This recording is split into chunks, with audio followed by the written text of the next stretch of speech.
દક્ષિણ ગુજરાત ખાસ કરીને સુરતમાં હાલમાં ઓરેન્જ એલર્ટ જાહેર કરવામાં આવ્યું છે અને વહેલી સવારથી જ શહેરમાં ધોધમાર વરસાદ વરસી રહ્યો હતો। આ પ્રથમ વરસાદે જ સુરત મહાનગરપાલિકાની પ્રી મોન્સૂન કામગીરીની પોલ ખોલી નાખી છે।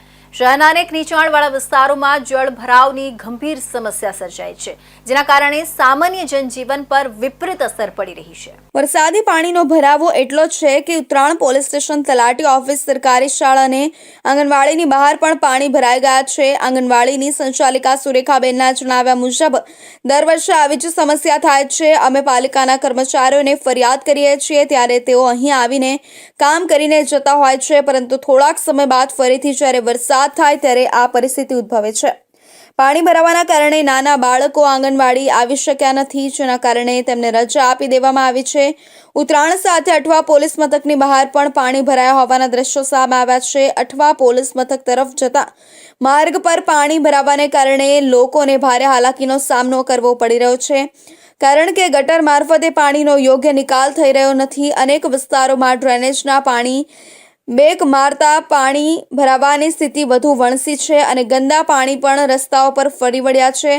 નગર પ્રાથમિક શિક્ષણ સમિતિ સંચાલિત શાળાઓની બહાર પણ પાણી ભરાઈ જતા વિદ્યાર્થીઓ અને વાલીઓને ભારે મુશ્કેલી પડી રહી છે। ફૂલપાડા વિસ્તાર સહિત અન્ય વિસ્તારોમાં પણ રાહદારીઓ અને વાહન ચાલકોને ભારે હાલાકીનો સામનો કરવો પડી રહ્યો છે।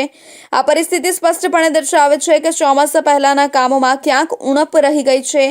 પાલિકા દ્વારા પ્રી મોન્સૂન કામગીરીના દાવા કરવામાં આવ્યા હતા, પરંતુ પ્રથમ વરસાદમાં જ સર્જાયેલી આ જળબંબાકારની સ્થિતિએ આ દાવાઓને પોકળ સાબિત કર્યા છે। પાણીનો યોગ્ય રીતે નિકાલ ન થવો, ડ્રેનેજ સિસ્ટમની ખામીઓ અને નીચાણવાળા વિસ્તારોમાં પાણી ભરાવાની સમસ્યા પાલિકાની બેદરકારી તરફ સ્પષ્ટ ઇશારો કરે છે।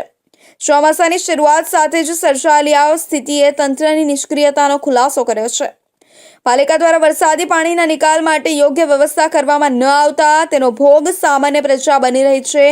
આગામી દિવસોમાં જો વધુ વરસાદ પડશે તો પરિસ્થિતિ વધુ ગંભીર બની શકે છે, ત્યારે પાલિકા તાત્કાલિક ધોરણે આ સમસ્યાના નિરાકરણ માટે પગલાં ભરે તે અત્યંત જરૂરી છે।